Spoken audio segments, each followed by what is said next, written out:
وإمام طيبة والحرم وترجمان بلسان القدم ومنبع العلم والحلم والحكمة والحكم أبي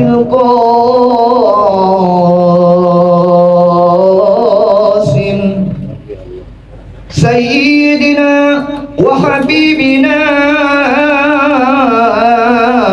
وشفيعنا ومولانا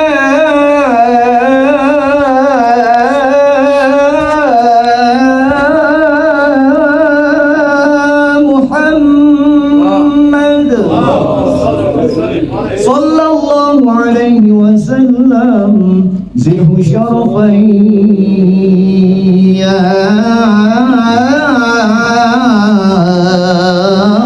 رب ذو الشرفين يا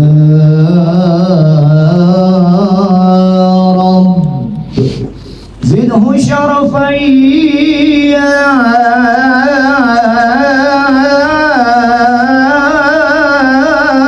رب وكرما وتعظيما ورفعة ومهابة وبرا ورضي الله تبارك وتعالى عن ذوي الفخر العلي والقدر الجليل ساداتنا وأئمتنا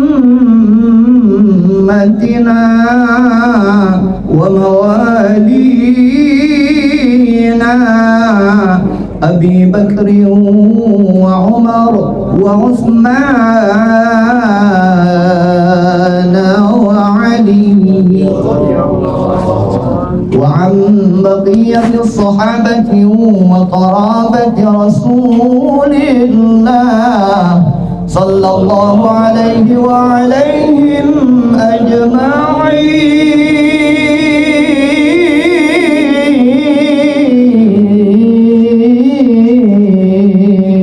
أجمعين والحمد لله رب العالمين يا رب بالمصطفى بلغ مقاصدنا واغفر لنا ما مضى يا واسع الكرم يا رب بالمصطفى بلغ مقاصدنا واغفر لنا ما مضى يا واسع الكرم يا أكرم الخلق ما علما ألوذ به سواك عند خلول الحديث العمم يا رب بالمصطفى بلغ مقاصدنا واغفر لنا ما مضى يا واسع الكرم ولن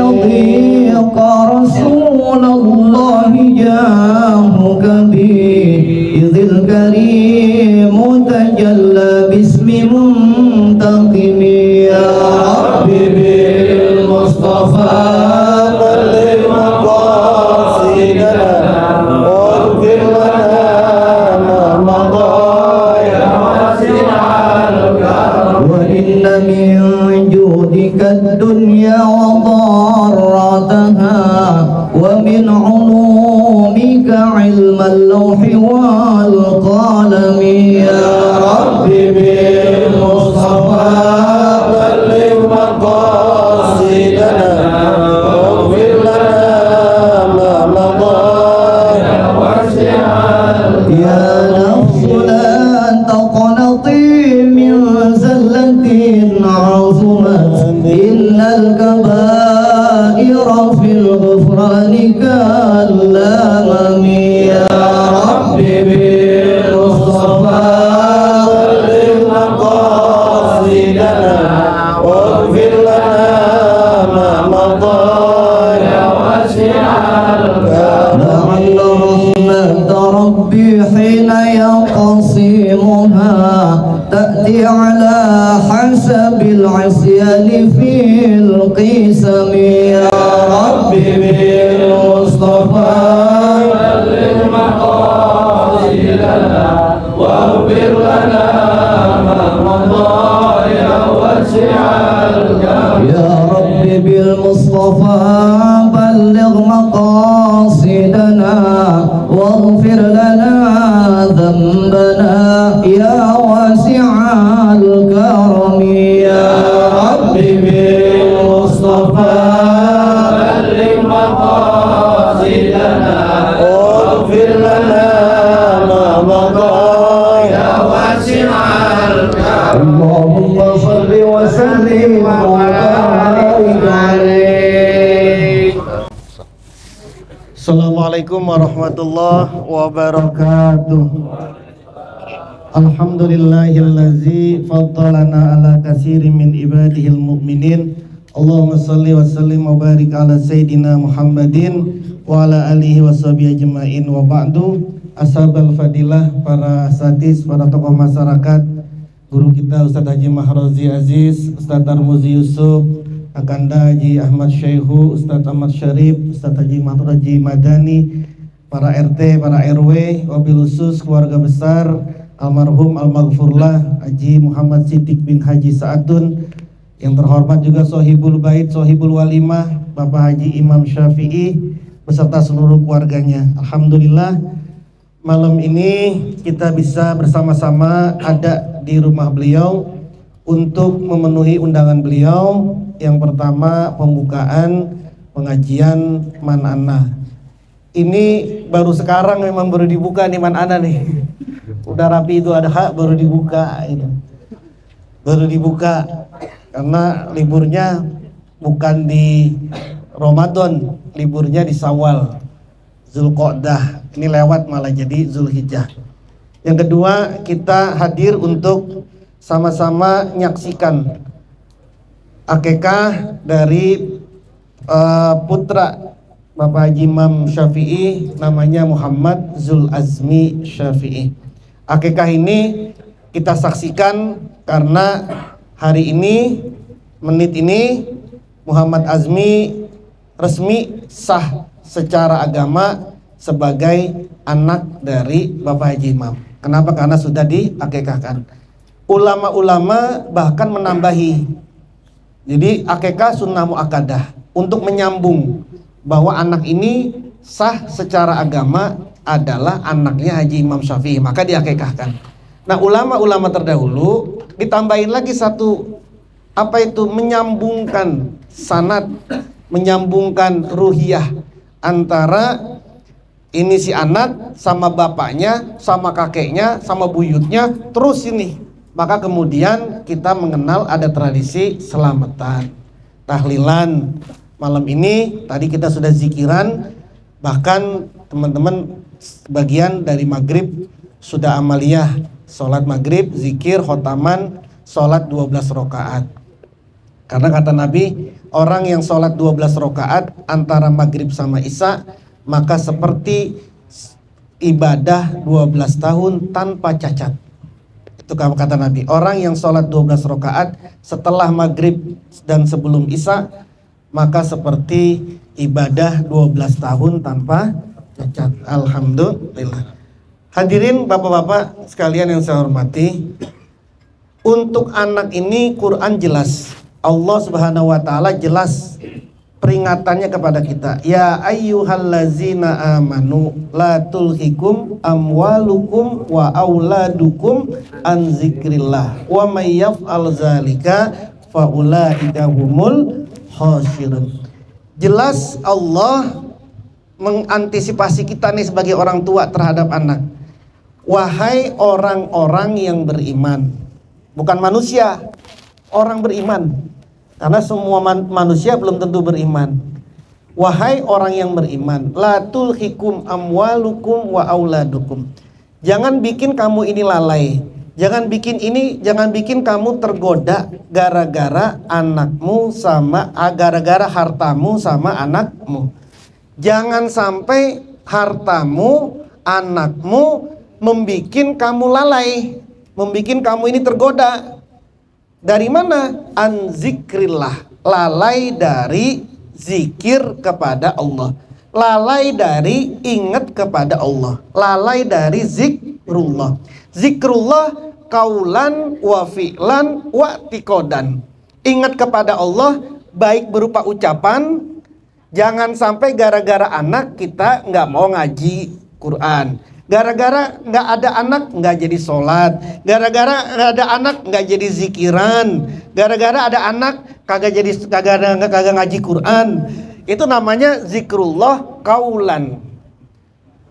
Jadi jangan sampai terhalang gara-gara anak akhirnya nggak bisa zikrullah secara kaulan ucapan. Wa fi'lan, jangan sampai mengganggumu zikir kepada Allah fi'lan berupa perbuatan.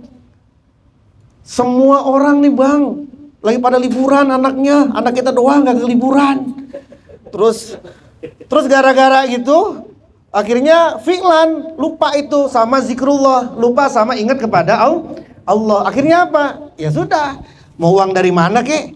Yang penting ini anak bisa liburan. Berarti kan udah melalaikan dari ingat kepada Allah karena dengan berupa perbuatan. Wa'tiqodan, keyakinan.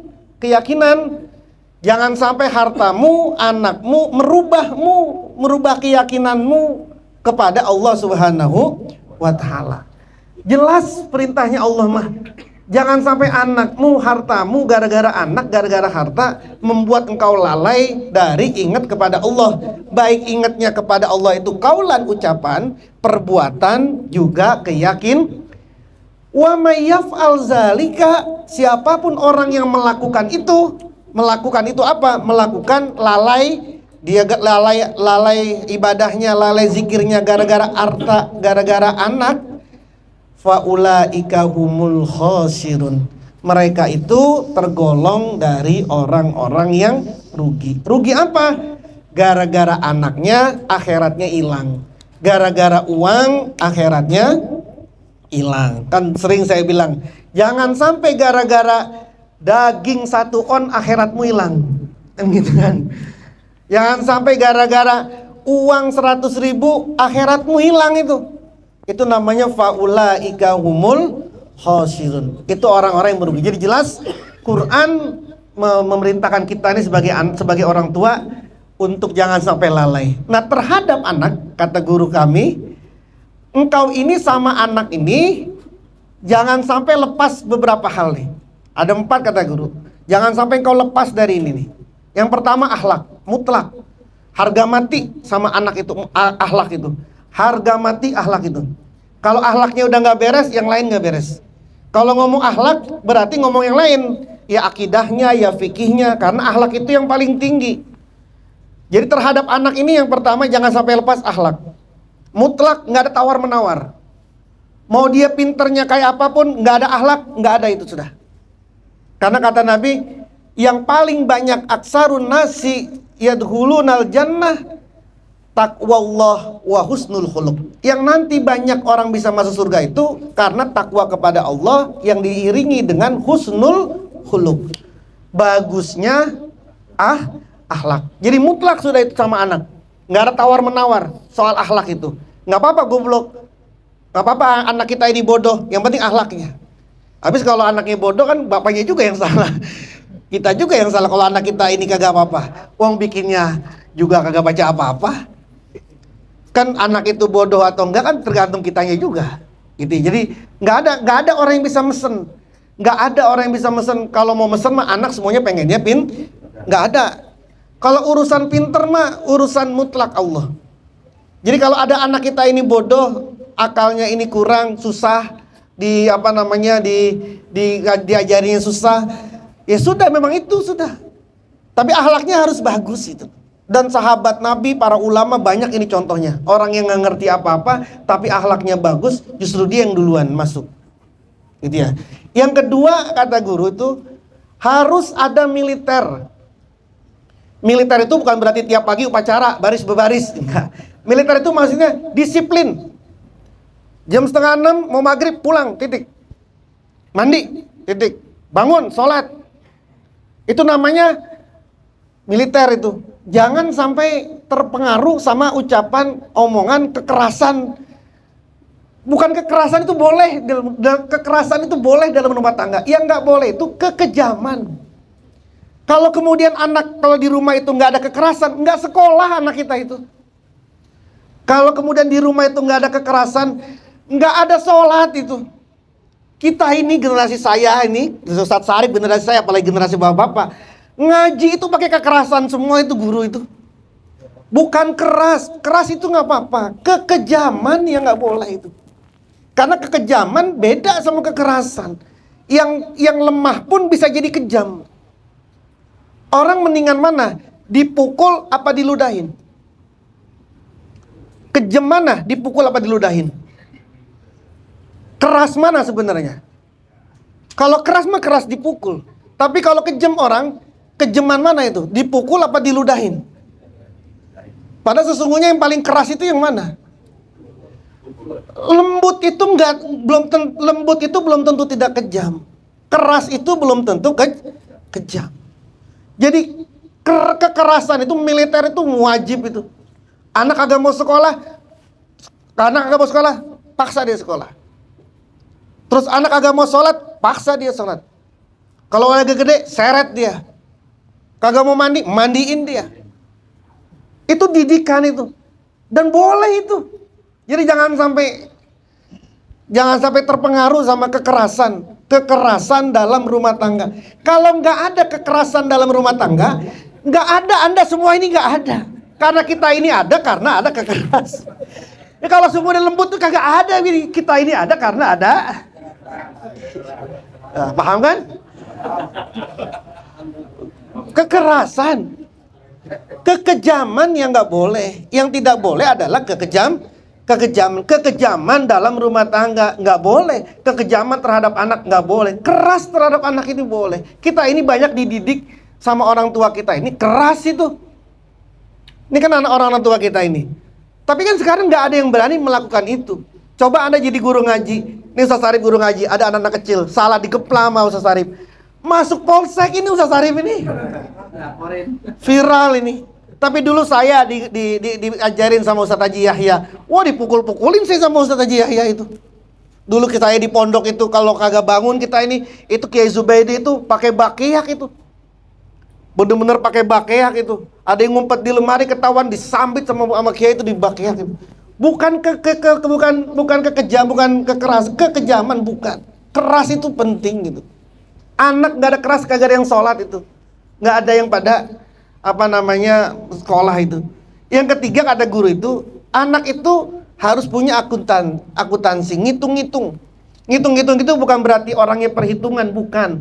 Maksudnya itu ajarin anak itu untuk berhitung. Kalau kamu ngerjain ini, besok kamu jadi begini loh ya. Anak mau minum es, oke, kamu minum es ya. Tapi kalau kamu minum es, nanti kamu akan bisa begini. Sehingga anak itu ketika mau ngomong sesuatu, mau ngerjain sesuatu, saya kalau begini, hati orang tua saya sakit nggak nih ya? Kalau saya begini, nanti orang tua saya sedih apa enggak ya? Kalau saya begini, nanti orang tua saya bagaimana ya? Itu orang diajak ngitung itu anak. Karena kita yang ngajarin duluan. Mbak, Bi, minta uang. Oke ya, kamu tadi udah 10.000 loh nih. Sekarang kalau 5.000 lagi, besok kamu nggak jajan nih. Diajak ngitung-ngitung kayak begitu, bukan perhitungan, diajak ngitung. Sehingga nanti anak, kalau mau melakukan sesuatu, dia ngitung dulu. Ini kalau saya ngajain kayak begini, nanti orang tua saya jadi hancur nggak nih reputasinya? Orang tua saya jadi malu apa nggak nih? Kalau saya melakukan seperti ini, nanti bagaimana dengan keluarga besar saya? Orang yang nggak diajak ngitung seperti ini anak, maka dia mau melakukan seperti apa aja. Orang tuanya soleh, orang tuanya baik-baik, rajin ke musola, rajin ke masjid, anaknya yang bikin rusak. Karena memang kita nggak ajarin dia untuk ngitung-ngitung. Dan yang kata guru yang keempat itu, anak itu harus diajarin IT, teknologi. Karena semua yang terjadi saat ini basisnya adalah teknologi. Semua penipuan yang ada sekarang karena dia ahli teknologi. Siapapun yang ngerti teknologi, maka hancur dia. Sekarang ini hancur. Saya sehari ini nih, itu dilaporin 4 penipuan. Kalau dulu itu kan ada kirim undangan ya, undangan pernikahan. Lalu dibuka. Sekarang bukan lagi undangan pernikahan, voice note. Jadi hati-hati Anda, kalau ada yang ngirim voice note, meskipun itu nomornya ada di tempat Anda, voice note itu dibuka, padahal tulisannya di situ ada APK. Tapi karena kita lihat, oh ini voice note, main dibuka aja. Itu 4 nih hari ini nih saya nih, dikabarin nih. Hari ini 4. Gara-gara ngebuka voice note. Kalau dulu undangan kan, undangan kawinan. Sekarang udah enggak itu, udah bergeser itu. Karena undangan perkawinan itu orang udah takut. Sekarang udah bergeser ini ke voice note. Ke voice note, di bawahnya tulis APK. Semua yang ada di saat ini, orang kalau nggak ngerti teknologi, mundur dia. Sepinter apapun orang, misalkan dia agamanya pinter, ngajinya jago, baca kitabnya jago, tapi dia nggak ngerti teknologi, kebelakangan dia. Terbelakang. Makanya dulu pernah di acara NU saya bilang, orang-orang kayak kita itu punya YouTube, paling viewernya itu, subscribe-nya itu cuma 10, 20, 50. Padahal kiai besar itu jago baca kitabnya, yang nonton di YouTube-nya itu paling cuma 20. Tapi nggak pernah mondok, tapi jago ngomong. Itu view-nya itu sama subscribe-nya itu ribuan bahkan juta. Kenapa bisa begitu? Karena yang satu pakai teknologi, yang satu kiai-kiai kita kan pada gatek-gatek soal ginian. Nah kita ini yang generasi-generasi gini, kalau kemudian nggak ngerti teknologi kayak begini, sudah selesai kita. Kalau kemudian kita masih pakai mengajarkan ahlus sunnah wal jamaah, masih pakai pengajian aja kayak gini nih, kita ngomong kayak gini, dalilnya tahlilan begini, dalilnya kunut begini, cuma pakai begini doang nih, kalah sudah sama anak-anak, sama orang-orang yang lain. Bahkan anak kita yang nggak kemana-mana karena dia nontonnya YouTube, nontonnya TikTok, nontonnya YouTube dan sebagainya, yang itu diisi sama orang-orang dari sebelah yang mengatakan tahlilan tuh nggak ada itu. Terus kemudian maulidan gak ada. Dia taunya itu dari sini, ngertinya itu dari sini, dari handphone. Sementara kita ngundang ke musola ngaji aja begitu ya. Gimana coba? Mau kalah apa kita? Maka IT mutlak itu. Makanya kata guru, pertama akhlak. Akhlak gak bisa tawar menawar sama anak. Kedua militer, disiplin yang kuat terhadap anak. Yang ketiga akuntan, dia harus bisa ngitung-ngitung terhadap dirinya. Yang keempat dia harus ngerti IT. Mau jadi apapun saja dia harus tahu IT, dia harus ngerti teknologi. Karena dunia, kalau kata Syekh Abi Yazid Al-Bustami, As-Sufi ibnu waktihi. Sufi itu anak waktunya.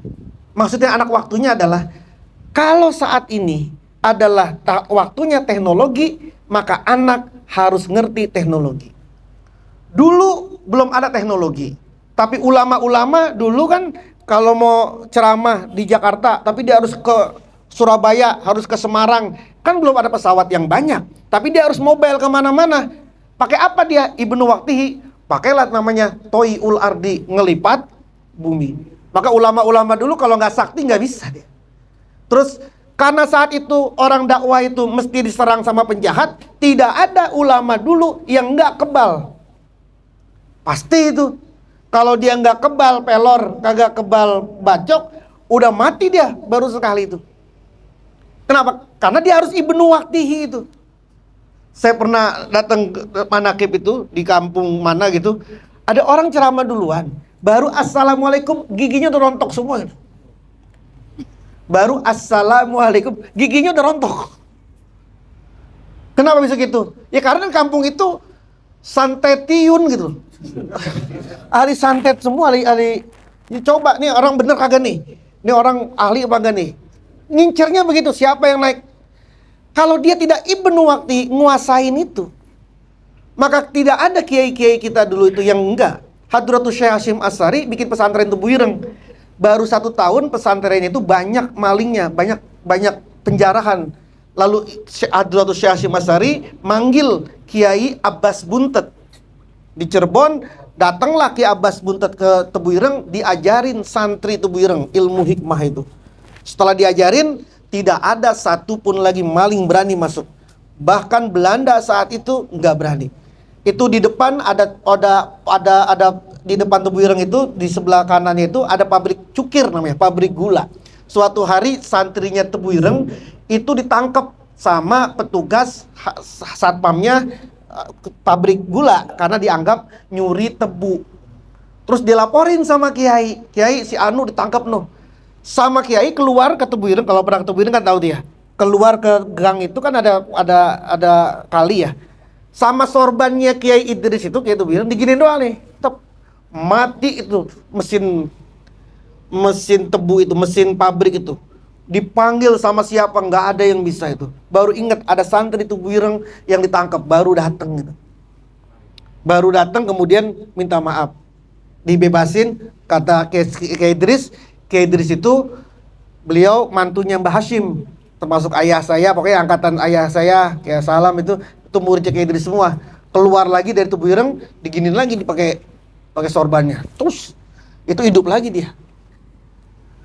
Itu namanya Ibnu Waqtihi. Kalau sekarang, kalau dulu Anda mau nelpon dari sini ke sana, belum ada handphone, namanya telepati. Nah, kontak si Anu, telepati itu namanya. Dulu orang pengen ngelihat sesuatu, dia ambil baskom, air, sama kembang 7 rupa.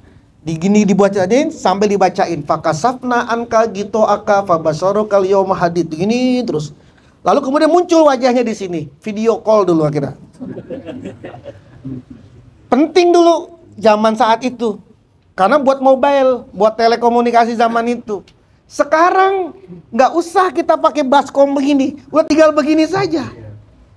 Tapi kalau sampai sekarang juga nggak menguasai teknologi, udah bukan Ibnu Waqtihi. Jadi ini soal anak. Dan kita doakan Muhammad Zul Azmi, orang yang punya keteguhan ini mungkin ya, Zul Azmi. Ada nabi namanya Ulul Azmi. Kalau ini disebut Zul Azmi. Nabi Ulul Azmi, orang nabi-nabi yang punya keteguhan yang luar biasa, yang lain daripada yang lain. Nabi Ibrahim, Nuh, Musa, Isa, Nabi Muhammad SAW. Jadi mudah-mudahan anak beliau Bapak Haji Imam Syafi'i Muhammad Zul Azmi, orang yang kuat bawa agamanya, orang yang kuat membawa negaranya, sehat walafiat, menjadi anak yang soleh. Amin ya robbal alamin. Mohon Ustaz Haji Mahrozi bisa memimpin doa. Sekian, wallahul muwaffiq ila aqwamit thoriq. Assalamualaikum warahmatullahi wabarakatuh.